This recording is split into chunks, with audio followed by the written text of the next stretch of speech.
Democrats have not won a statewide race in Texas in decades. A Sulphur Springs native is looking to change that. Kendall Scudder replaced former Texas Democratic Chair Gilberto Hinojosa in March. He says the party needs to show up for voters in more areas. Several East Texas Democratic chairs say they are excited by Scudder's new role. East Texas News' Michael Richardson reports. Showing up.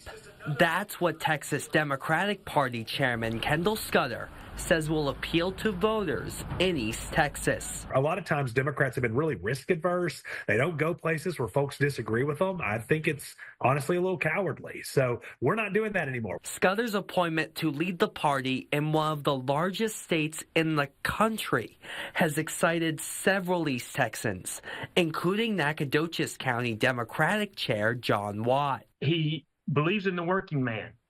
You know, the working man is the backbone of our country, and we need to pay more attention to what they need and what we can do to help them. Smith County Democratic Chair Hector Garza says messaging is key. Something that Democrats lack is the messaging, and the way he's bringing the get out the vote, the GOTV and the messaging, I think it's powerful. The county chairs feel like they're valued. Van Zant County Democratic Chair Delana Sims says Scudder allowed county chairs to stay during a recent budget meeting, something she says marks a change. Everything is out in the open. He has gotten rid of 40% of the staff. He has raised almost $200,000 in 4 weeks. Scudder's new role comes as Democrats are looking to regain footing nationwide following the 2024 election.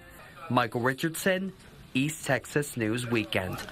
One of the upcoming tests for Democrats is next year's Senate election. Republican Attorney General Ken Paxton and Senator John Cornyn are among those vying for the GOP nomination. On the Democratic side, former Representative Colin Allred says he's considering another Senate run.